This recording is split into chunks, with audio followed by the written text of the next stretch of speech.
একটি টেলিভিশন টক শোতে আলোচনা করতে গিয়ে এসে যায়। শিরোনামটি বেশ চমকপ্রদ। প্রসঙ্গটা এসেছিল যে আমেরিকার কতিপয় কূটনীতিবিদ সম্প্রতি ডক্টর মোহাম্মদ ইউনূসের সঙ্গে দেখা করেছেন। তাদের মধ্যে কি আলাপ আলোচনা হয়েছে তা নিয়ে নানা রকমের স্পেকুলেশন হচ্ছে। কেউ বলার চেষ্টা করছেন যে ডক্টর মোহাম্মদ ইউনূসকে একটি ইনক্লুসিভ নির্বাচন করার জন্য ডোনাল্ড ট্রাম্প প্রশাসনের পক্ষ থেকে চাপ দেওয়া হচ্ছে। এটা সত্য বা মিথ্যা আমরা বলতে পারবো না। এর কারণ হলো যে ডক্টর মোহাম্মদ ইউনূসের দপ্তর থেকে তার প্রেস সচিব বা অন্য কোনো গুরুত্বপূর্ণ ব্যক্তি এ ব্যাপারে কোনো কথা বলেনি। আমাদের সামাজিক মাধ্যমগুলো এই মুহূর্তে অত্যন্ত শক্তিশালী এবং স্পষ্টতই সামাজিক মাধ্যমে যারা আওয়ামী লীগপন্থী কন্টেন্ট ক্রিয়েটর রয়েছেন তারা ডক্টর মোহাম্মদ ইউনূসের সঙ্গে মার্কিন কূটনীতিবিদদের বৈঠক, তারপর ডক্টর মোহাম্মদ ইউনূসের নিরাপত্তা উপদেষ্টা ডক্টর খলিলুর রহমান তার কাতার ভ্রমণ, দিল্লি ভ্রমণ, আমেরিকা ভ্রমণ নিয়ে নানা রকম ন্যারেটিভ তারা একের পর এক তৈরি করে যাচ্ছেন। তো তাদের বক্তব্য হলো যে আমেরিকা বা ট্রাম্প প্রশাসন মূলত ডক্টর মোহাম্মদ ইউনূসের প্রতি একটা চাপ প্রয়োগ করার জন্য এই একবার খলিল সাহেবকে ডেকে নিচ্ছেন, একবার তার রাষ্ট্রদূতকে পাঠাচ্ছেন, হোয়াট এভার মেবি। আবার অন্যদিকে আওয়ামী লীগ বিরোধী যে সকল কন্টেন্ট ক্রিয়েটার ছিলেন এখন তারা নিজেদের সমস্যা নিয়ে এতটা ব্যস্ত, কেউ জামাত নিয়ে ব্যস্ত, কেউ বিএনপি নিয়ে ব্যস্ত, কেউ এনসিপি নিয়ে ব্যস্ত, ফলে আওয়ামী লীগ নিয়ে পেন্স করা বা তাদেরকে খোঁটা দেওয়া বা তাদের বিরুদ্ধে একটা ন্যারেটিভ তৈরি করার মতো সময় এখন আর সামাজিক মাধ্যমে আওয়ামী লীগ বিরোধী যারা লোকজন রয়েছে তাদের নেই বললেই চলে। আর এই সুযোগটিকে পরিপূর্ণভাবে কাজে লাগিয়ে আওয়ামী লীগ এখন জলে, স্থলে, অন্তরিক্ষে। তারা একদিকে ডক্টর মোহাম্মদ ইউনূস, অন্যদিকে জামাতের যারা লোকজন রয়েছেন, অন্যদিকে এনসিপির যারা লোকজন রয়েছেন, এমনকি জুলাই আগস্ট বিপ্লব নিয়েও নানা রকম ন্যারেটিভ তৈরি করে ফেলেছে। ইতিমধ্যে যে ঘটনাগুলো ঘটেছে তা হলো যে জুলাই বিপ্লব, জুলাই আন্দোলনের পক্ষের যে কর্তা ব্যক্তি যারা ছিলেন তাদের বিরাট অংশকে আমরা এখন দেখতে পাচ্ছি না। আপনারা কি গত ১ মাসে জনাব ফরহাদ মাজাহারের কোনো বক্তব্য শুনেছেন? শুনেননি। কিংবা সরকারে খুব প্রভাবশালী দুজন ব্যক্তিত্ব, জনাব নাহিদ ইসলাম, তিনি বের হয়ে এসে এনসিপি করলেন। এখন নাহিদ ইসলামকে নিয়ে আর তেমন মাতামাতি নেই। জনাব মাহফুজ, যিনি তথ্যমন্ত্রীর দায়িত্ব ছিলেন বা মন্ত্রণালয়ের দায়িত্ব ছিলেন তিনি, আর আসিফ মাহমুদ সজীব ভুঁইয়া, বাংলাদেশ প্রতিষ্ঠিত হওয়ার পর কোনো একক ব্যক্তি যদি একাধিক মন্ত্রণালয় নিয়ন্ত্রণ করে যাকে বলা হয় প্রভাব প্রতিপত্তির একটা ইতিহাস তৈরি করতে পারে, তো সেই ভদ্রলোক সেই কাজটি করেছেন। এখন তিনিও এই নির্বাচন উপলক্ষে মন্ত্রিপরিষদ থেকে পদত্যাগ করে রীতিমতো একটা বেহাল দশায় পথে ঘাটে ঘুরে বেড়াচ্ছেন। নির্বাচনের মাঠ কতটা জটিল, কতটা কঠিন এবং কতটা নির্মম এখন যারা নির্বাচনের মাঠে ঘুরে বেড়াচ্ছেন, সেটা হাসনাত আবদুল্লাহ বলেন, শেরজিজ বলেন, তাসনিম জারা বলেন কিংবা নাসিরুদ্দিন পাটোয়ারি, তারা হাড়ে হাড়ে টের পাচ্ছেন যে রাজনীতি কাকে বলে, ইলেকশন কাকে বলে। তো সরকারি মদদে রাজনীতি করা বা সরকারি মদদে প্রতিপক্ষকে গালাগাল দেওয়া আর নির্বাচনের ময়দানে প্রতিপক্ষকে মোকাবেলা করা যে কত কঠিন এবং বাস্তবতা তা এখন তারা হাড়ে হাড়ে টের পাচ্ছেন। তো এই অবস্থায় আওয়ামী লীগকে আক্রমণ করা, শেখ হাসিনাকে খোঁটা দেওয়া বা অন্য কোনো বিষয়, এটা নিয়ে মূলত এই গত ১৭ মাসে যারা ব্যস্ত ছিলেন তাদের এই মুহূর্তে কোনো সময় নেই। বিএনপির অন্তর্দ্বন্দ্ব, কলহ, বিবাদ চূড়ান্ত পর্যায়ে। জনাব তারেক রহমান সাহেব আসছেন, বিরাট একটা আবহ তিনি তৈরি করছেন এবং ক্রমশ তিনি ধীরে ধীরে তিনি যে একজন সাধারণ নাগরিক, সাধারণ ভোটার, সাধারণ এমপি প্রার্থী কিংবা ধরুন বিএনপির চেয়ারপারসন বা চেয়ারম্যান, এই পদের বাইরে তার যে কোনো সুপারম্যানশিপ নেই, তার হাতে কোনো জাদুর বাক্স নেই, কাঠি নেই। এটি ক্রমশ এই মুহূর্তগুলো কেটে যাচ্ছে এবং তিনি খুব সাধারণ একজন মানুষ রূপে সমাজে বিচরণ করছেন এবং তাকে কেন্দ্র করে যে গত কয়েকদিন, ধরুন অলমোস্ট ১০ দিন, তিনি এলেন ডিসেম্বরের ২৫ তারিখে, সেখান থেকে জানুয়ারির ৫ তারিখ পর্যন্ত তাকে কেন্দ্র করে যে ভাইবটি ছিল এটি এখন কমতে কমতে কমতে কমতে মানে একেবারে স্বাভাবিক অবস্থায় চলে আসছেন। এখন তার মধ্যে, জামাতের আমিরের মধ্যে কিংবা এনসিপি নাহিদের মধ্যে আসলে কতটুকু পার্থক্য রয়েছে এটি বোঝা যাবে আরও সপ্তাহখানিক পর।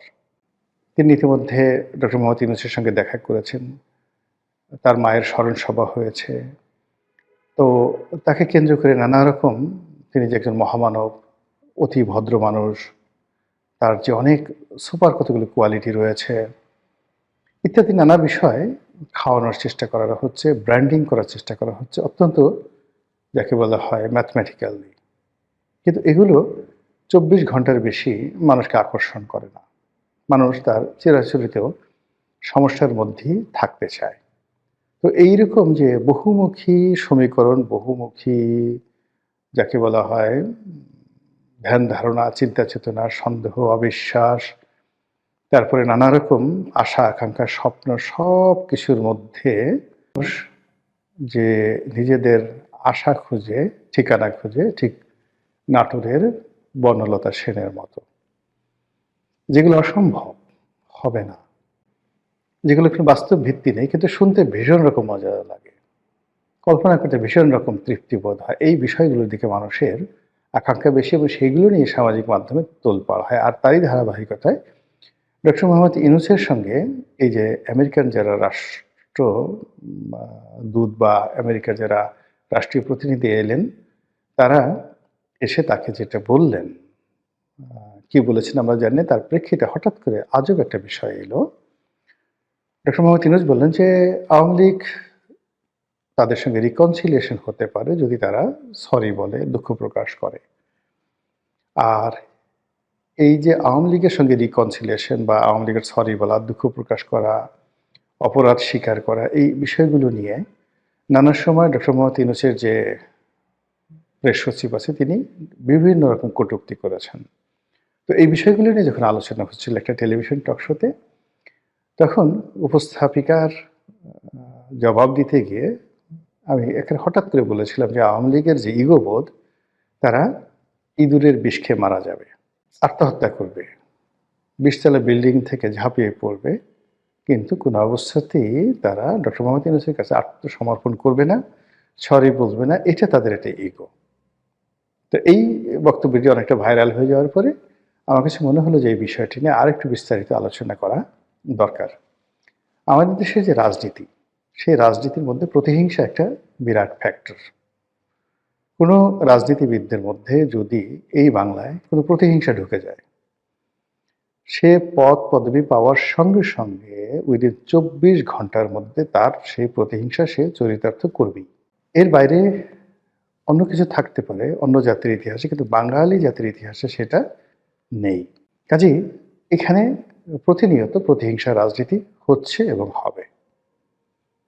২ নম্বর হলো যে যখন কোনো একটা মানুষ রাষ্ট্র ক্ষমতায় বসে, মানে যদি ইভেন ২৪ ঘন্টার জন্য আপনি কাউকে কোনো পদ পদবিতে বসিয়ে দেন, ওর মধ্যে একটা অহমিকা চলে আসে। সে নিজেকে অভিজাত ভাবতে শুরু করে, নিজেকে ব্লেসড, আল্লাহর যাকে বলা হয় আশীর্বাদ পুষ্ট ভাবতে শুরু করে। ইত্যাকার নানা বিষয়াদি সেখানে রয়েছে। তো সেই দিক থেকে আওয়ামী লীগ সেই 1954 থেকে কখনো রাজপথ কাঁপিয়েছে, কখনো রাজপ্রাসাদ কাঁপিয়েছে, কখনো সিংহাসন কাঁপিয়েছে। বহু ভালো কাজ করেছে, বহু মন্দ কাজ করেছে। তো এই কাজ করতে গিয়ে তাদের একটা ধারণা যে তাদের সঙ্গে বিট করার মতো বা তাদের পাশাপাশি বসার মতো এই পাক ভারত উপমহাদেশে যদি কোনো দল থাকে, সেটা কংগ্রেস হতে পারে, সেটা মুসলিম লীগ হতে পারে। যদি কোনো ব্যক্তিত্ব থাকে, সেটা জুলফিকার আলী ভুট্টো হতে পারে, কায়েদে আজম মোহাম্মদ আলী জিন্নাহ হতে পারে, পণ্ডিত জওহরলাল নেহরু এবং তার বংশধররা হতে পারে। এইরকম একটা অহমিকা বোধ তাদের মধ্যে কাজ করে।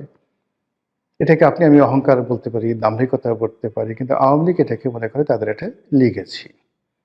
এবং আপনি দেখবেন আওয়ামী লীগের লোকজন কথায় কথায় তাদের নেত্রীকে বঙ্গবন্ধু কন্যা, গণতন্ত্রের মানুষ কন্যা ইত্যাদি নানা রকম উপাধি দিয়ে মূলত যে কাজটি করতে চায় যে তাদের নেত্রীর সমপর্যায়ের সামাজিক মর্যাদা, রাজনৈতিক মর্যাদা, পারিবারিক ঐতিহ্য এই কোনো জিনিসই অন্য কারোর নেই।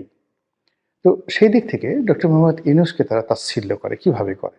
এই যে ৬,০০০ টাকা বেতন পেতেন, মানে ডক্টর মোহাম্মদ ইউনূস যখন গ্রামীণ ব্যাংকের ম্যানেজিং ডিরেক্টর ছিলেন যে সময়টিতে, তখন আসলে ৬,০০০ টাকার কিন্তু অনেক দাম, খুবই দাম। উনি এমডি হয়েছেন যে সনে সরকারি বেতন পেতেন ৬,০০০ টাকা। তখন হয়তো বিসিএস স্টার্টিংয়ে ৭৫০ টাকা স্কেল ছিল। কিন্তু ওই যে মেজর জিয়াকে বলা হয় ৪০০ টাকার মেজর। তো ৪০০ টাকার মেজর বলতে যখন প্রেসিডেন্ট জিয়াউর রহমান ৪০০ টাকা বেতন পেতেন তখন ১ ভরি স্বর্ণের মূল্য ছিল মাত্র ৬০ টাকা, ৬০ টাকা। তো সেই ৬০ টাকা যদি ভরি হয় ৪০০ টাকাতে তিনি কয় ভরি স্বর্ণ পেতেন? এখন মানে ২.৫ লাখ টাকা করে স্বর্ণের ভরি। তো তার বেতন এই জমানাতে কত টাকা হতো? তো এরকম এই জিনিসগুলো আওয়ামী লীগ বিচার বিশ্লেষণ না করে শুধু জিয়াউর রহমান সাহেবকে ছোট করার জন্য খোঁটা দেবে ৪০০ টাকার মেজর। আবার যেই সময়টিতে উনি ৬,০০০ টাকা বেতন পেতেন তখন প্রধানমন্ত্রীর বেতন কত ছিল? এমপিদের বেতন কত ছিল? মানে ওগুলো বলার মতো না, খুবই অল্প বেতন ছিল। হয়তো এমপিদের বেতন ২,০০০ টাকা ছিল। কিন্তু ওই যে বলার যে ৬,০০০ টাকার একজন মানুষ এই কাজগুলো করেছেন, এত টাকা আসলো কোত্থেকে? হাজার, হাজার কোটি টাকা এত শিল্প কলকারখানা কোথায় পেলেন? এগুলো নিয়ে আওয়ামী লীগ ব্যঙ্গ করে। তারপরে আওয়ামী লীগ ব্যঙ্গ করে যে আমরা তাকে চাকরি দিয়েছি, আমরা তাকে ব্যাংক দিয়েছি, আমরা তাকে এটা করেছি, ওটা করেছি বলে খোঁটা দিয়ে এখন তিনি যেকোনো একটা পরিবেশ পরিস্থিতি যেটা আমার বলা ঠিক হবে না, তিনি ক্ষমতায় বসেছেন।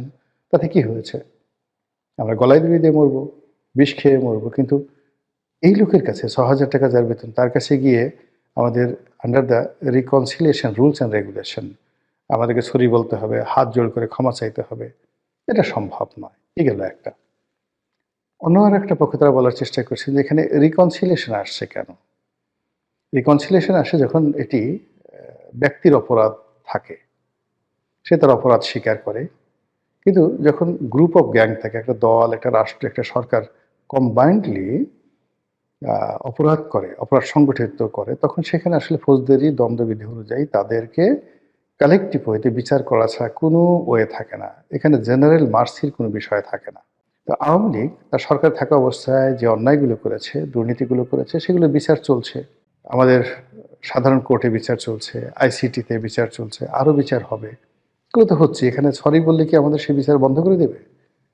তারা যদি এখন ভুল স্বীকার করে যে আমরা ভুল করেছি, তাহলে কি এই বিচার বন্ধ হয়ে যাবে? তাদেরকে জেলখানা থেকে ছেড়ে দেওয়া হবে? প্রশ্নই আসে না। ফলে বিষয়টা হলো এরকম যে বিচারের কাজ চলতে থাকুক, বিচার হতে থাকুক, যারা অপরাধী তারা শাস্তি পাক, আর যারা অপরাধ করেনি তারা মুক্ত থাকুক এবং তারা রাজনীতি করুক। এবং এই যে রাজনীতি, এটাকে আপনি কোনো সংজ্ঞার মধ্যে ফেলবেন না। এটা যেকোনো রাজনীতিবিদ, যেকোনো জনগণ, যেকোনো মানুষ, স্বাধীন দেশের নাগরিক, তার একটি মৌলিক অধিকার। তো সেই মৌলিক অধিকারের জন্য আমাকে কেন রিকনসিলিয়েশনে যেতে হবে? ডক্টর মোহাম্মদ ইউনূসের কাছে মাপ চাইতে হবে? এই কথাগুলো নিয়ে আওয়ামী লীগের লোকজন বিতর্ক করছে।